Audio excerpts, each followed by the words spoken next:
So I was gonna make a BuzzFeed response video when this came up in my notifications. Ugh.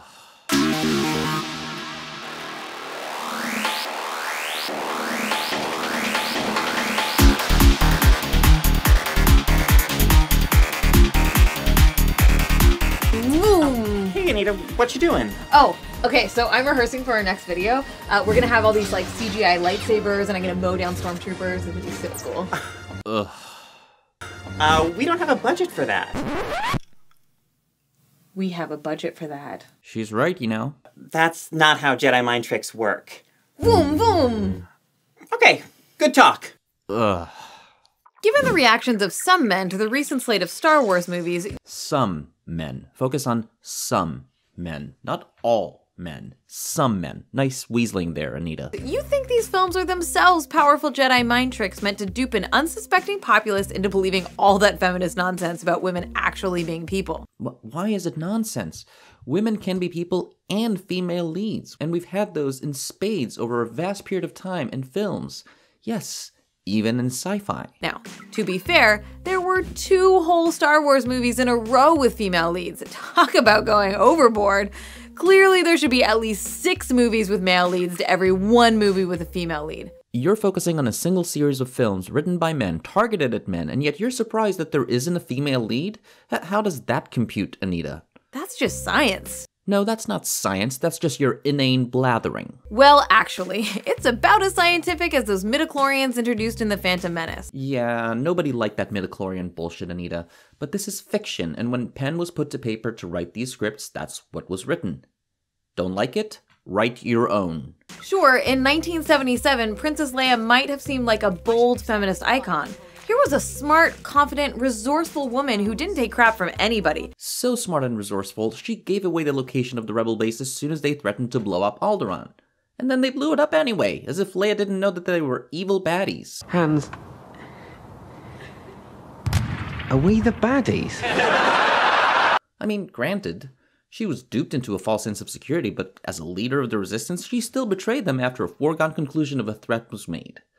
Bold feminist icon indeed. But did you know that she's one of only 4 women to have any dialogue across all 3 films in the original trilogy? Yes, we know. Geez, Seth MacFarlane knew, and that's been done to death. Hey, check it out. It's another chick. The only other chick in the galaxy. I don't like her. I'm skipping this whole segment. Leia herself is definitely a cool character who no doubt provided a valuable on-screen representation of a heroic woman. At least until the 3rd film shoved her into a chainmail bikini and made her a sex object. Yes, I'm still bitter about that one. Funny how you didn't seem bitter at all when Amy Schumer donned said bikini for GQ, and she was heralded, and still is for some reason, as a feminist icon. We're all still bitter about that. God. But the movies themselves make it clear that the Star Wars universe is a universe of men. Aside from the examples mentioned before, literally every single other person who says anything in these films is a man, from the lowliest stormtrooper to the highest-ranking Imperial officer. Wait a second.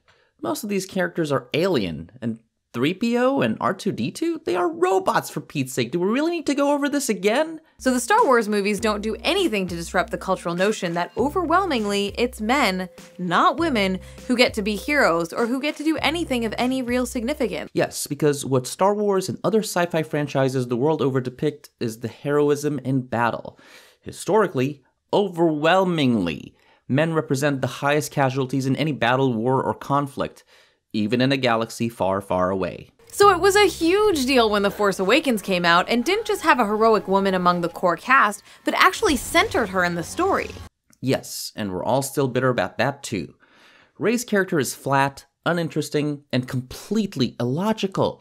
How can an orphan with no connection to the Force, the Jedi, training, a Master-Padawan relationship, or anything like that, pick up a lightsaber, defeat a Sith Lord, and perform Jedi mind tricks, when it took Luke 3 movies to do that? Talk about Deus Ex Machina. Actually, scratch that. This is Deus Ex Vagina. To have it followed up by yet another Star Wars film with a female lead was even more cause for celebration. Why? Why is it cause for celebration when we've had women in sci-fi for decades? Decades, Anita. And you're just content erasing all of that because one of the most successful sci-fi franchises in the history of cinema decided to go all Bechdel test on this and put a female lead in 2 films. Where were your celebrations when Sigourney Weaver was cast in not 1 but 4 Alien movies? When Linda Hamilton forged a strong, independent lead in Terminator 1 and 2? Where was your confetti when Kate Mulgrew was cast as Catherine Janeway? Nothing? No parades or marches? Talk about hypocrisy. It shouldn't be. It should be no more remarkable for mainstream movies to center women than it is for them to center men. But let's be real, we have a long way to go before that's the case. Let's be real here. You're content with erasing decades of female leads in sci-fi and action movies because it suits your narrative. Hell, in a few seconds you'll erase a black woman in a Star Wars movie because her character was CGI or some bullshit. Still, it's pretty hilarious that some anti-feminists found 2 Star Wars movies centering women to be beyond the pale. You can relax, guys. Patriarchy is alive and well. For now. Ugh.